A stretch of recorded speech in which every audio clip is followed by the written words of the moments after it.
آج اس کلام کو نازل ہوئے تقریباً 14.5 صدیاں گزر چکی ہیں، لیکن جس حالت میں کلام اس وقت نازل ہوا تھا بعینہ آج بھی انہی الفاظ کے ساتھ ہمارے سامنے موجود ہے۔ اس کے کسی ایک لفظ یا ایک جملے میں کہیں بھی کسی طرح کی کوئی تحریف و تبدیلی نہیں ہوئی ہے۔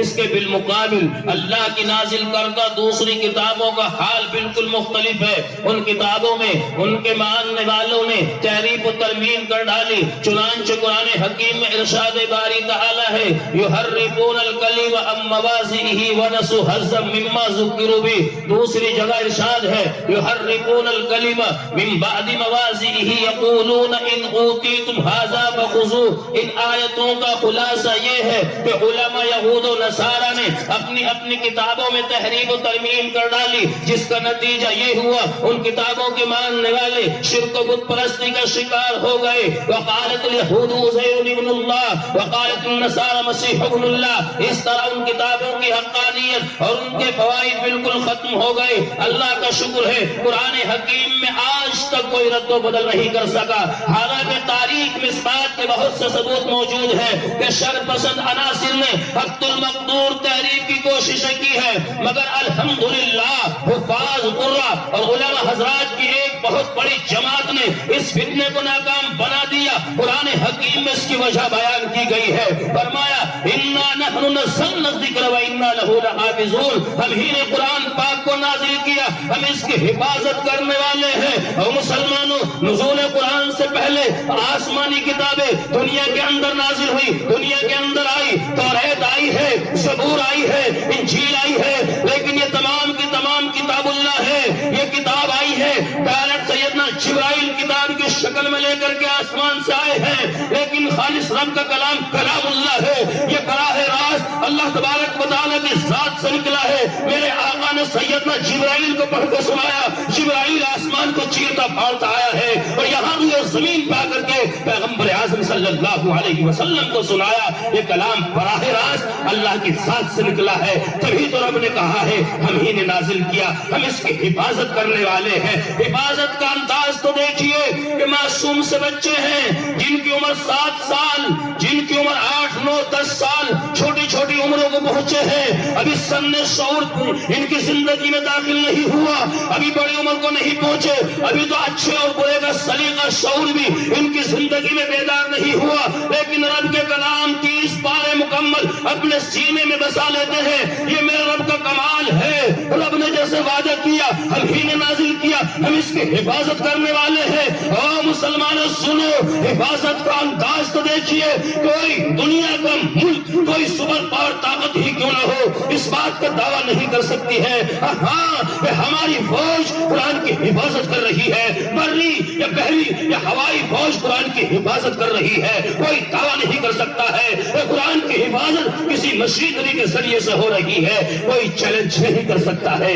کہ قرآن کی حفاظت شیر یا چیتے کے ذریعے سے ہو رہی ہے۔ قرآن کی حفاظت اگر ہو رہی ہے، معصوم بچوں کے سینے سے قرآن کی حفاظت ہو رہی ہے۔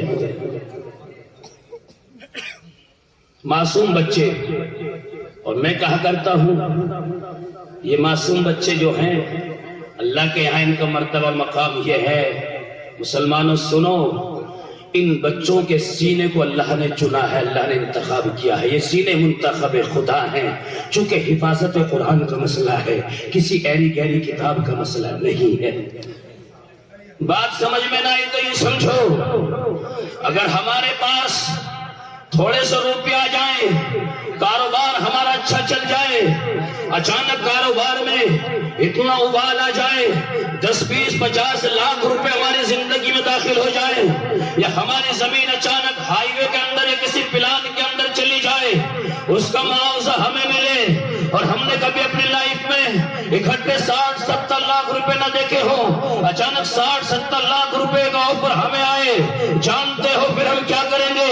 اپنے رشتہ داروں سے مشورہ کریں گے، اعزاء اقارب سے معلوم کریں گے کون سے بینک کا لین دین اچھا ہے، نظام کون سے بینک کا اچھا ہے، ادھیکاری کون سے بینک کے اچھے ہیں، جس بینک میں ہم کھاتہ کھلوائے، ارے کون سی دولت کے لیے مشورہ کر رہے ہو؟ اور تحفہ کے مسلمانوں سنو، تم اس دولت کے لیے مشورہ کر رہے ہو جو فنا ہونے والی ہے، ختم ہونے والی ہے، باقی رہنے والی نہیں ہے۔ آج تم نے بینک میں 70 لاکھ روپے جمع کرائے، اچانک تمہارے یہاں درد سینے کے اندر اٹھا، ڈاکٹر نے ریفر کر دیا دہلی کے لیے، آپ وہاں گئے، ڈاکٹر نے ٹیسٹ کرایا، ٹیسٹ کرانے کے بعد پتہ یہ چلا تمہاری نس بلاک ہو گئی، کڈنی فیل ہو گئی، یہاں 20 لاکھ روپے ٹیبل پر رکھ دیجئے، پھر ہم آپ کا آپریشن کریں گے۔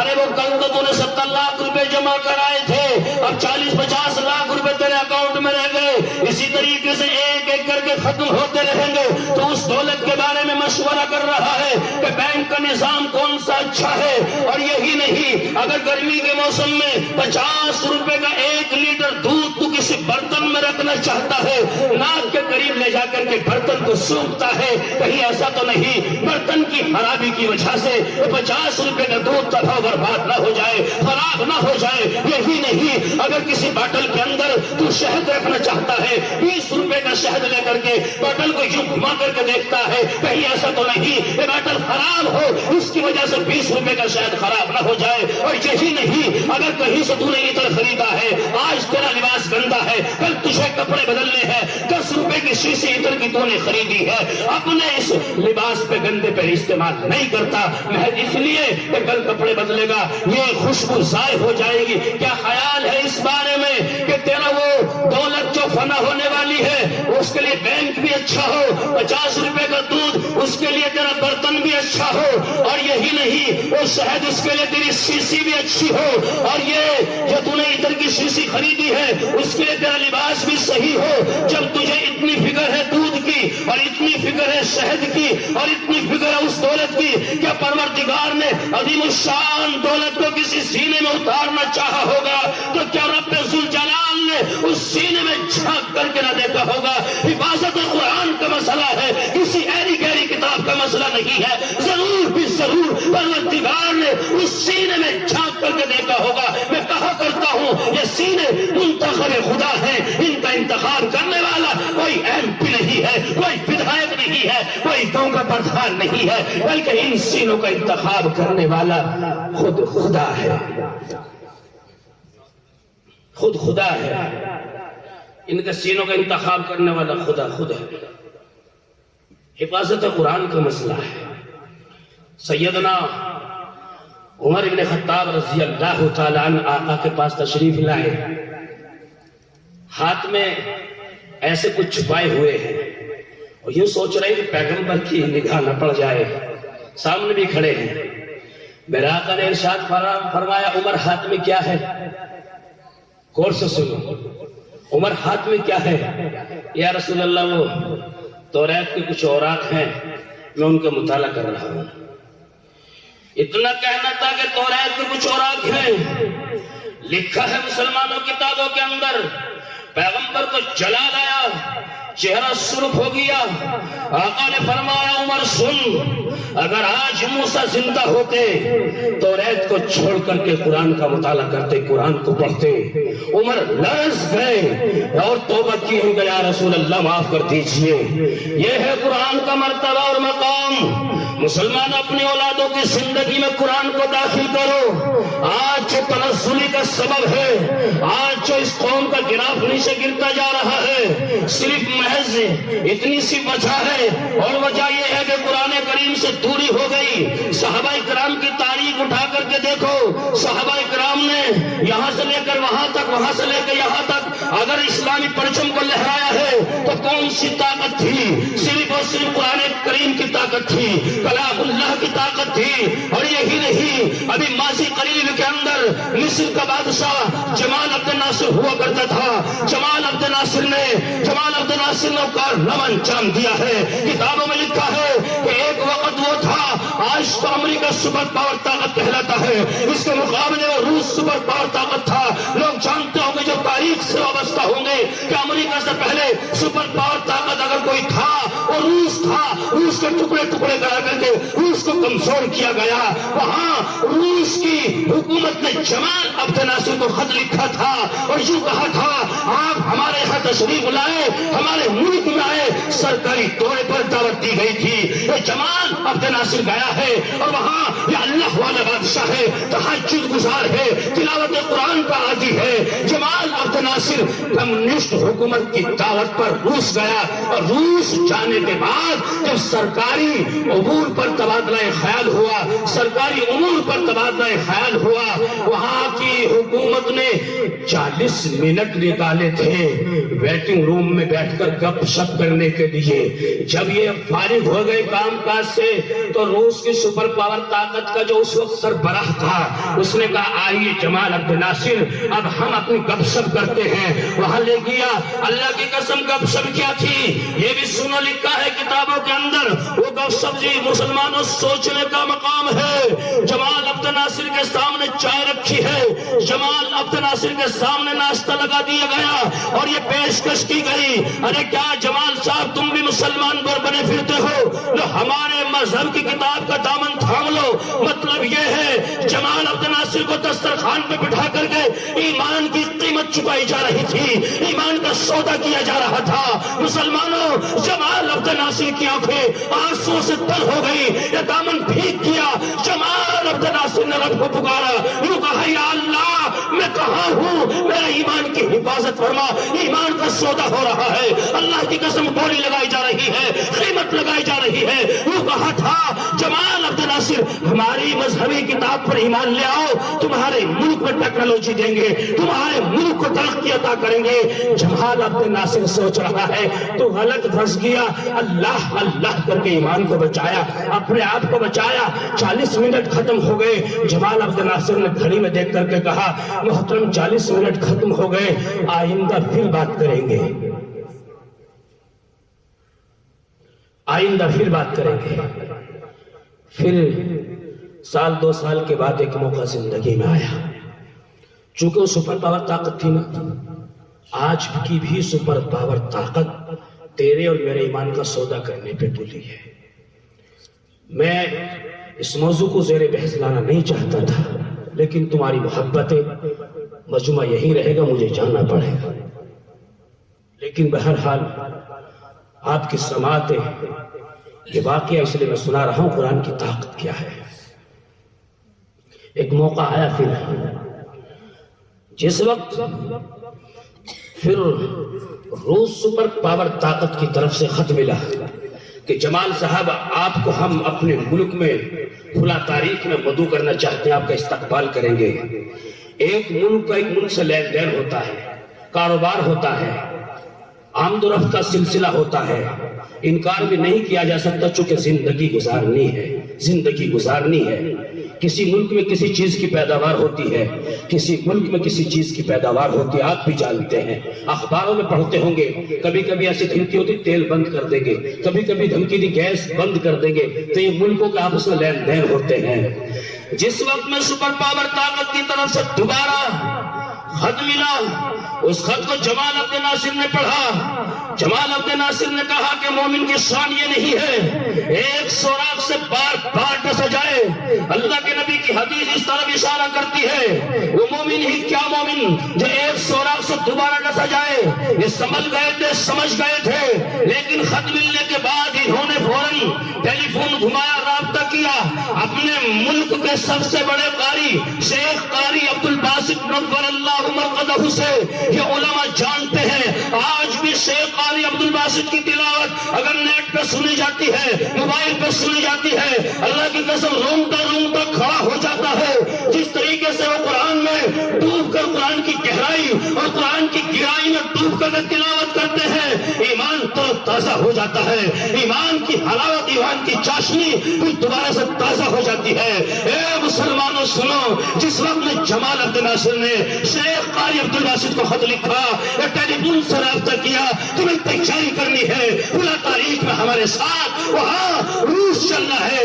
یہ اب آگے کی بات خود شیخ قاری عبد الباسط اپنے زبانی کتاب میں لکھتے ہیں. جب میں نے وہ خط پڑھا اپنے بادشاہ جمال عبد الناصر کا، مثال کے طور پر آپ یہ سمجھے کہ ہمارے یہاں ہمارے پرائم منسٹر کسی قاری سے کہے تیاری کرنی ہے، فلاں جگہ میرے ساتھ چلنا ہے، ایسے ہی جمال عبد الناصر نے شیخ قاری عبد الباسط کو تیار کیا۔ قاری عبد الباسط یوں کہتے ہیں، یوں لکھتے ہیں کہ جب میں نے خط پڑھا میرے ساتھ میں روس چلنا ہے، میں نے کہا روس میں تو مسلمان نہیں ہے، میری ضرورت پیش آئے تو وہاں میری ضرورت سعودی کے اندر پیش آئے، وہاں دوحہ قطر کے اندر پیش آئے، یا دبئی کے اندر پیش آئے، یا شارجہ کے اندر پیش آئے، کیونکہ ہندوستان کے اندر پیش آئے، میری ضرورت روس میں کیا پیش آئی ہے؟ اللہ کی قسم تیاری کی ہے، چونکہ صدر صاحب کا حکم تھا، تیاری کی ہے۔ تیاری کرنے کے بعد وہ وہاں پہنچے روس، اور روس میں سرکاری امور پر تبادلہ خیال ہوا۔ ان حرام زادوں نے پھر 40 منٹ نکالے تھے، ایمان کا سودا کرنا چاہتے تھے، وہ جانتے تھے مصر ٹوٹ جائے گا تو پورا خطہ ٹوٹتا نظر آئے گا۔ اس وقت کی سپر پاور طاقت تھی، روس کو خریدنا چاہتی تھی۔ پھر 40 منٹ گپ شپ کے لیے نکالے، جمال عبد الناصر تیاری کے ساتھ میں گئے تھے، یوں کہا کہ اگر یہ 40 منٹ آپ نے نکالے ہیں، میرے ساتھ میرے محترم تشریف لائے ہیں، یہ ایک کلام پڑھیں گے، اس کے بعد ہم بات چیت کریں گے۔ جس وقت میں جمال عبد الناصر نے اشارہ کیا شیخ قاری عبد الباسط کی طرف، اللہ کی قسم قرآن میں ڈوب کر کے، قرآن میں گوتا لگا کر کے قرآن کی تلاوت کرنی شروع کی ہے۔ وہ جتنے کے جتنے کمیونسٹ سربراہ بیٹھے تھے، وہاں کے ممبر پارلیمنٹ جتنے بھی وہاں بیٹھے تھے، لکھا ہے کتابوں کے اندر، ہر ایک کی آنکھوں میں آنسو جاری تھے، ان کے بھی دامن قرآن سن کر کے تر ہو گئے تھے۔ جمال عبد الناصر نے جس وقت تلاوت ختم ہوئی ہے، یوں کہا تم کیوں رو رہے ہو؟ یوں کہہ رہے تھے ہمیں معلوم نہیں ہے یہ کیا پڑھا جا رہا تھا، لیکن جو بھی پڑھا جا رہا تھا وہ دل میں اثر کر رہا تھا۔ چند تو وہ تھے جنہوں نے ہاتھ آگے بڑھایا اور کہا لا الہ الا اللہ محمد رسول اللہ، اسلام کے اندر داخل ہو گئے۔ یہ قرآن کی طاقت ہے، اگر قرآن سننے کے بعد دل نہیں پسیجتا ہے تو تیرا اور میرا دل نہیں پسیجتا ہے۔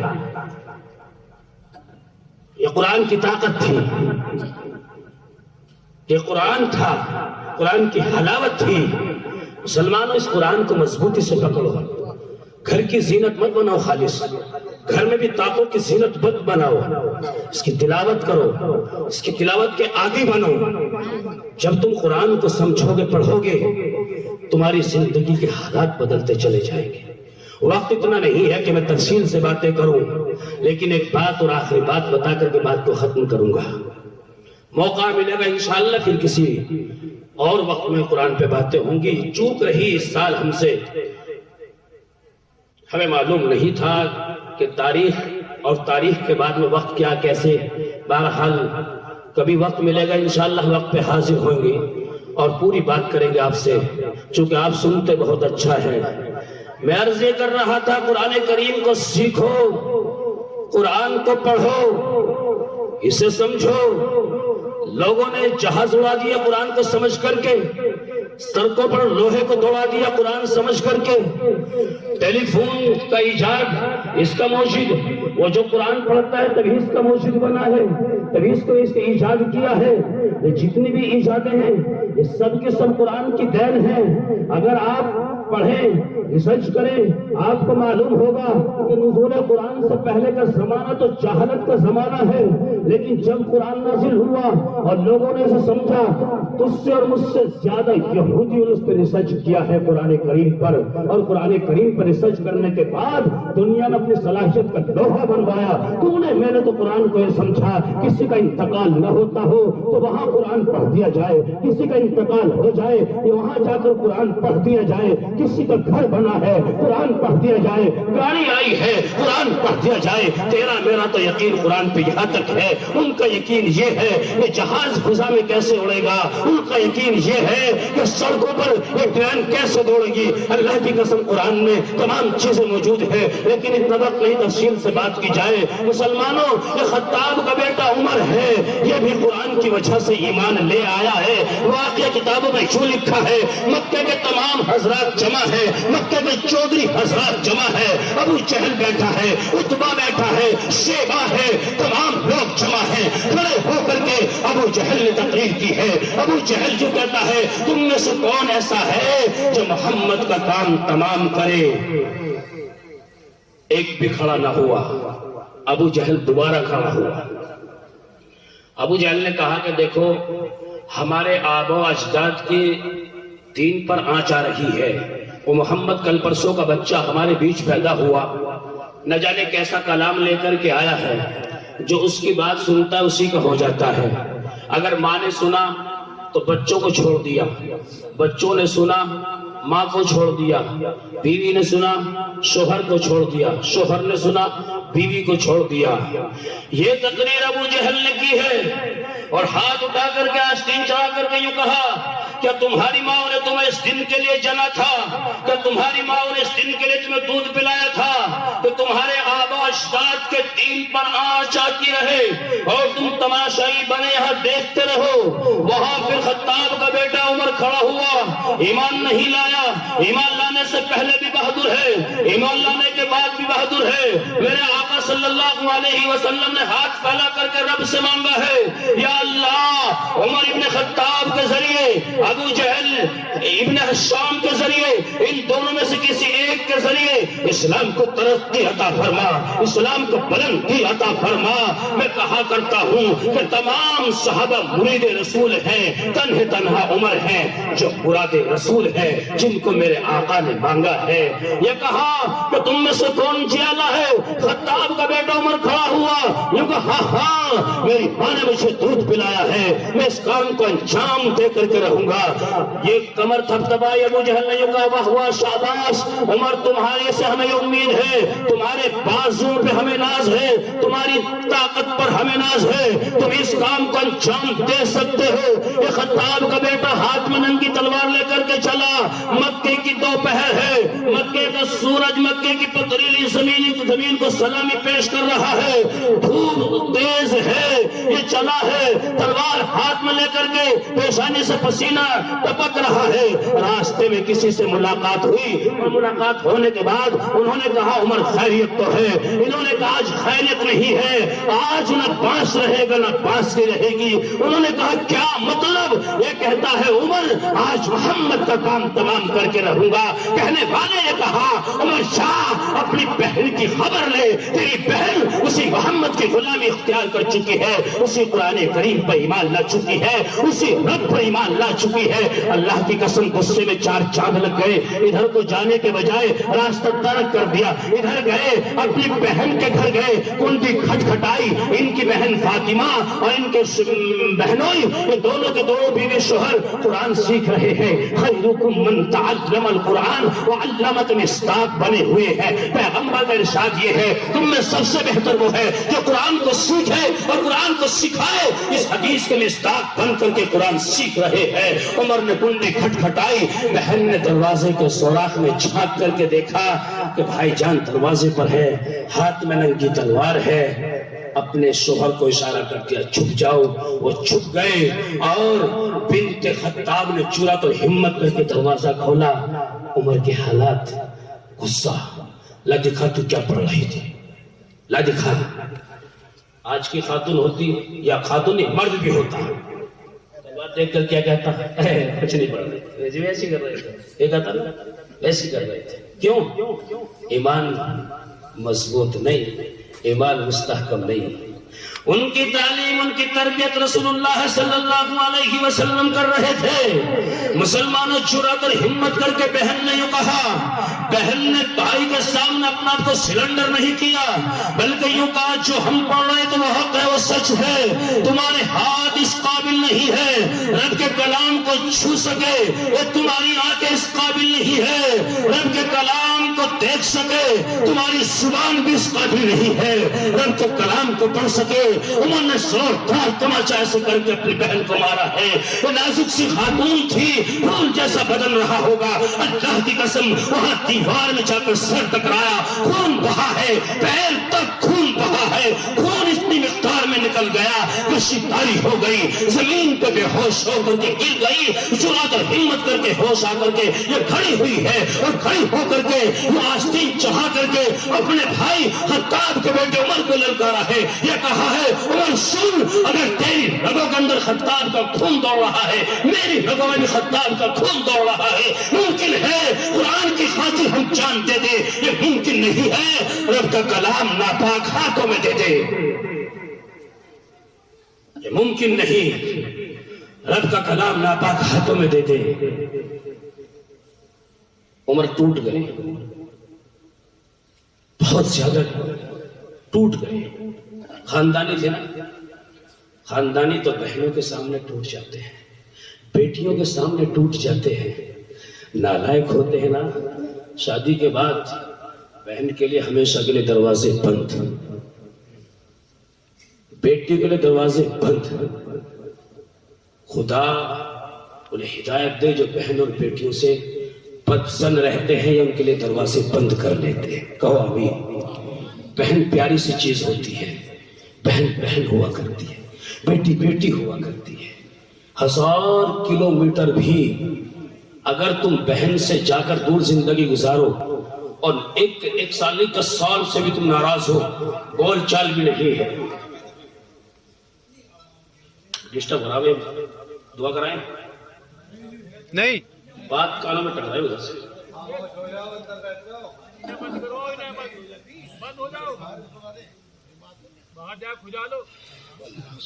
ہاں جی ایسا نچوڑ چل رہا ہے بات کا، تو دعا کروں گا انشاءاللہ۔ یہ بات طویل ہوگی کیا بھائی، لمبی ہوگی کیا بات؟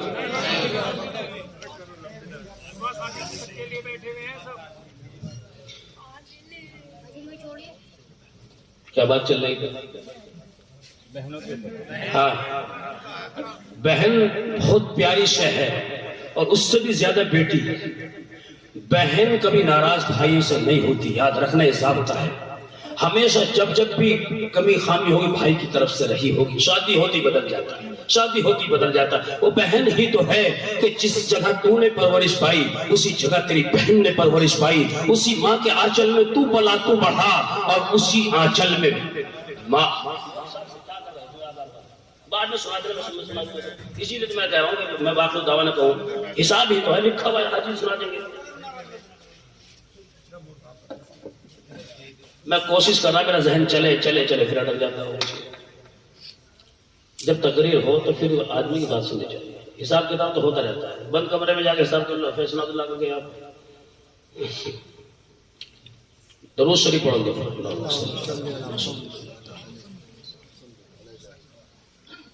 39واں جلسہ ہوگا غالباً آج ہو رہا ہے، یا اس سے زیادہ ہوگا اس سیزن میں، ہر روز۔ ابھی 3 جلسے میں کر کے یہاں پہنچا آپ کے پاس۔ تو کہنے کا مطلب صرف یہ ہے کہ اتنی دیر تک اتنا مجمع مجھے صرف 1-2 جگہ ملا ہے، یہاں ملا، اور جیسی بشاشت میں چمک تمہاری آنکھوں میں دیکھ رہا ہوں، سننے کے دل دادا ہو، میرا دل اندر سے چاہ رہا تھا واقعی ہے بیٹھنے کے بعد کہ 10 منٹ بول کے واقعی ہوتا ہوں، دعا کرا دوں گا، لیکن آپ لوگ جیسے ہمت سے بیٹھے ہیں سننے کے لیے سے سنا رہا ہوں، ورنہ کون چاہتا ہے کہ میں تو چاہ رہا تو جلدی جاؤں اور لیٹ ہو آرام کروں۔ صبح کو میرے مدرسے میں امتحان ہے، 10 ممتحن باہر سے آئیں گے، ان کو بھی دیکھنا ہے، پھر سویرے تیاری بھی کرا لی ہے۔ تو میں عرض یہ کر رہا تھا، بہن بہن ہوتی ہے، بیٹی بیٹی ہوتی ہے۔ وہ نالائق ہوتے ہیں جو بیٹیوں کے لیے دروازے بند کر لیتے ہیں، بہنوں کے لیے دروازے بند کر لیتے ہیں۔ اگر بیٹی کو کہیں اپنے میکے، بہن کو اگر اپنے میکے کا کوئی آدمی ملے، سب سے پہلے پوچھتی ہے میرے بھتیجے خیریت سے ہیں، میرے بھائی خیریت سے ہیں، میرے گھرانے کے لوگ کیسے ہیں، یہ بہن ہوتی ہے۔ اللہ تبارک و تعالیٰ نے اس خاتون کو 4 صفات دے کر کے دنیا کے اندر بھیجا ہے۔ اگر یہ کسی کی ماں ہے تو جنت کی شکل میں ہے، کسی کی بیوی ہے یہ چاہت کی شکل میں ہے، کسی کی بہن ہے تو شفقت کی شکل میں ہے، کسی کی بیٹی ہے تو پھر یہ رحمت کی شکل میں ہے۔ جس وقت میں خطاب نے کے بیٹے نے کہا لاتکا کیا پڑھ رہی تھی، جرات اور ہمت کر کے کہا تو ناپاک ہے۔ عمر سلنڈر ہو گئے، پوچھا کیا کرنا پڑے گا اس کلام کو پڑھنے کے لیے، یوں کہا کچھ نہیں کرنا پڑے گا، سامنے چلے جاؤ جو پہاڑ نظر آ رہا رہا ہے، اس کی برابر میں چشمہ ابل رہا ہے، آپ وہاں جائیں غسل کر کے آئے۔ عمر تیزی کے ساتھ میں گئے، چونکہ دل میں لگی ہوئی تھی آخر کچھ تو ہے۔ وہ بہن جو کبھی ہمت اور کبھی جرأت نہیں کرتی تھی، آج آنکھوں میں آنکھیں ڈال کر کے باتیں کر رہی ہے، ہمیشہ اس کی نگاہ پست رہا کرتی تھی، کچھ تو ہے۔ عمر کے دل میں لگ گئی تھی، یہ گئے ہیں غسل کر کے لوٹے ہیں، لوٹنے کے بعد آ کر کے کہا دکھا کیا پڑھ رہی تھی؟ اللہ کی قسم لکھا ہے کتابوں کے اندر کہ عمر کے ہاتھوں میں چمڑے پہ لکھا ہوا وہ قرآن کریم کا نسخہ پیش کیا گیا۔ عمر کے حالات تو بدلے تھے، عمر نے پڑھنا شروع کیا تھا، ہاں ما انزلنا علیک القرآن لتشقی، یہاں سے پڑھنا شروع کیا ہے، 8-10 آیتیں پڑھی ہیں، عمر کی دنیا بدل گئی، حالات بدل گئے۔ یوں کہا بلا شبہ بلا جھجک، یوں کہا یہ ہے اگر کلام اللہ کی تعلیم، یہ ہے آقا صلی اللہ علیہ وسلم پر نازل کردہ قرآن کریم، میں بھی اس قرآن پہ ایمان لانے کے لیے تیار ہوں، میں بھی اس قرآن پڑھنے کے لیے تیار ہوں، محمد کی غلامی اختیار کرنے کے لیے تیار ہوں۔ ان کے بہنوئی چھپے ہوئے تھے، باہر آئے، یوں کہا عمر مبارک ہو، کل اللہ کے نبی صلی اللہ علیہ وسلم نے دار ارقم کے اندر ہاتھ اٹھا کر کے کہا تھا یا اللہ، عمر ابن خطاب کے ذریعے، ابو جہل ابن حشام کے ذریعے، ان دونوں میں سے کسی ایک کے ذریعے اسلام کو ترقی عطا فرما، اسلام کو بلندی عطا فرما۔ عمر لگتا یہ ہے تمہارے حق میں دعا قبول ہو گئی۔ ان کے بہنوئی لے کے چلے ہیں دار ارقم کی طرف۔ دار ارقم کیا ہے؟ ایک مکان ہے، چھوٹا سا بند کمرہ ہے، اور اس میں ابھی اسلام گھٹنوں کے پل چل رہا ہے، یہ جوان نہیں ہوا ہے، ننھا سا پودا ہے، یہ پودا ابھی شجر توبہ کی شکل اختیار نہیں کر گیا ہے، ابھی اسلام گھٹنوں کے بل چل رہا ہے۔ کل 39 صحابہ ہیں جو میرے آقا کے ہاتھ پر ایمان لائے ہیں، جنہیں صحابی ہونے کا شرف حاصل ہے، کل 39 ہیں۔ ابھی کل حضور کے چچا ایمان میں داخل ہوئے ہیں، اور عمر ایمان میں داخل ہونے کے لیے اپنے آپ کو لائے ہیں، پیش کر رہے ہیں۔ ان کا 40واں نمبر ہے۔ اللہ کی قسم لکھا کتابوں میں، کنڈی کھٹکھٹائی ہے، جب کنڈی کھٹکھٹائی ہے اور دروازے کے سوراخ میں ایک صحابی رسول نے جھانک کر کے دیکھا تو پیغمبر کی طرف یوں چہرہ کر کے کہا یا رسول اللہ، خطاب کا بیٹا دروازے پر ہے، ہاتھ میں ننگی تلوار ہے۔ اس سے پہلے کہ حضور کچھ ارشاد فرماتے تو حضور کے چچا کل ایمان لائے نا، وہی بہادر تھے، طاقتور تھے۔ اگر عمر ادھر بہادر ہے تو ادھر بہادر تھے، عمر کا جواب تھے بہادری میں۔ ایسا ہوتا ہے اس خاندان میں کوئی بہادر ہے تو اس خاندان میں اس کا جواب ہوتا ہے۔ بہرحال جس وقت صحابی رسول یوں کہتے ہیں یا رسول اللہ، دروازے پر خطاب کا بیٹا عمر، ہاتھ میں ننگی تلوار ہے، نہ جانے نیت کیا ہے۔ اس سے قبل کہ میرے آقا صلی اللہ علیہ وسلم کچھ ارشاد فرماتے، وہ حضور کے چچا بول اٹھے دروازہ کھول دیا جائے، اگر نیت صحیح لے کر کے آیا ہے اہلاً سہلاً مرحبا کہیں گے، خوش آمدید کہیں گے، اگر نیت صحیح لے کر کے نہیں آیا اسی کی تلوار ہوگی، اسی کی گردن ہوگی۔ دروازہ کھول دیا گیا۔ عمر کے تو حالات بدلے ہوئے تھے، حالات بدلے ہوئے تھے، دل کی دنیا بدل گئی تھی۔ میرے آقا دو زانوں ایسے بیٹھے ہیں، آقا کے زانوں پر عمر ایسے گر گئے جیسے کہ زمین پہ پیڑ سے پکا ہوا پھل نیچے گر جاتا ہے، اور یوں کہا یا رسول اللہ معاف کر دیجئے، اپنے دامن میں مجھے جگہ عطا کر دیجئے، یا رسول اللہ دیر ہو گئی، اذان کا وقت ہوا، اذان کہی گئی، اذان پڑھی گئی۔ عمر نے پوچھا یا رسول اللہ کیا ہم حق پر نہیں ہیں؟ تو یوں کہا آقا نے، عمر کیا ہوا، ہم تو حق پر ہے۔ یوں کہا یا رسول اللہ، یہ بند کمرے میں اذان، بند کمرے میں نماز، بند کمرے میں اس کی عبادت میں کس لیے؟ میرے آقا نے جملہ جو کہا مسلمانوں سنو، میرے آقا نے کہا عمر تیری قوم ستاتی بہت ہے، تیری قوم رلاتی بہت ہے، تیری قوم مجھے تڑپاتی بہت ہے۔ عمر کو جوش آیا، عمر کی حمیت جاگ اٹھی، عمر کی غیرت جاگ اٹھی، اپنی بہادری پہ ناز کرتے ہوئے عمر نے کہا یا رسول اللہ، حرم کے اندر نماز ہوگی، حرم کے اندر عبادت ہوگی۔ سب کو لے گئے عمر، اور لے جانے کے بعد حرم کعبہ کی چھت پہ کھڑے ہو کر کے اعلان کر دیا، او مکے والے سنو، اگر اپنی اولاد کو یتیم کرانا ہو، اپنی بیویوں کو بیوہ کرانا ہو، عمر ابن خطاب کے مقابلے میں آئے۔ یہ خطاب کا بیٹا عمر ایمان لا چکا ہے، وہاں ایک نعرہ لگا، نعرہ تکبیر۔ اسلام میں سب سے پہلا نعرہ وہیں لگا تھا، اس نعرے کی ایجاد وہیں سے ہوئی تھی۔ مسلمانوں یہ قرآن ہے، قرآن پڑھ کے حالات اچھوں کے بدلے ہیں۔ یہ تو میں سناتا رہا، آپ سنتے رہیں گے انشاءاللہ۔ کبھی وعدہ رہا یہ حساب کتاب شاید سنائیں گے، آپ سنائیں گے، حساب نہیں سناتے؟ ناراض مت، معاف کر دینا مجھے معاف کر دینا، میں تو چھوٹا ہوں۔ بہرحال اس لیے میں نے کہتے، چونکہ میں ایک بات بتلا رہا تھا، ڈسٹرب سے ہو رہا تھا۔ حاجی جی بہت بڑے آدمی، بہت بڑا دل ہے انشاءاللہ۔ جی دیکھو حاجی جی کتنی بڑھیا بات کہہ رہے ہیں، جو کہہ رہے ہیں کھانا کھا کر کے جانا، اور کھانا کھا کر جانا ہی چاہیے جو انہوں نے بنایا ہے۔ سمجھ رہے میری بات؟ نہیں خراب ہو جائے گا۔ اب تو تمہارے اندر بشاشت ہے، اور اللہ تعالیٰ تمہیں توفیق دے، پھر تہجد بھی پڑھ لینا، اور تہجد پڑھ کر کے چاہے لیٹ جانا یا عبادت کرتے رہنا۔ چونکہ جو ہے تہجد کا وقت، ایک چیز بتلا دو، لوگ سوچتے ہیں تہجد کا وقت اخیر رات میں جا کر کے ہوتا ہے، ایسا نہیں ہے۔ عشاء کی نماز پڑھی اور عشاء کی نماز سے فارغ ہونے کے بعد تہجد کا وقت شروع ہو جاتا ہے۔ یاد رکھنا اس چیز کو، وہ ہے افضل طریقہ ہے کہ رات کے آخر حصے میں اٹھا جائے۔ جو قربانی دے رہے ہیں نا، ہم نیند کو ترک کر رہے ہیں، پھر وضو کر رہے ہیں، پھر نماز پڑھ رہے ہیں، اور نچلے آسمان پہ فرشتے آ کر کے صدا لگا رہے کون ہے اللہ سے مانگنے والا۔ لیکن کسی کو یہ خوف یا ڈرے گا آنکھ نہیں کھلے گی، عشاء کی نماز پڑھ کے 4 رکعت پڑھ لے تہجد کی نیت سے، اس کو تہجد ادا ہو جائے گی۔ تو کھانا کھائیں اور پھر نماز پڑھیں، یہ میرا وعدہ ہے انشاءاللہ۔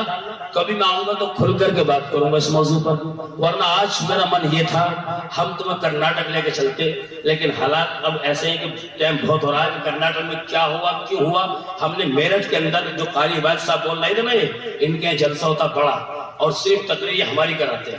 مولانا محمود مدنی بیٹھے 1.5 گھنٹے، ہم بولے، ہم نے کہا کہ مسلمانوں تمہارے اندر اتنی جرات اور ہمت ہونی چاہیے جو پیغمبر نے تمہیں جرات اور ہمت عطا کی ہے، ایک سلیقہ شعور عطا کیا ہے۔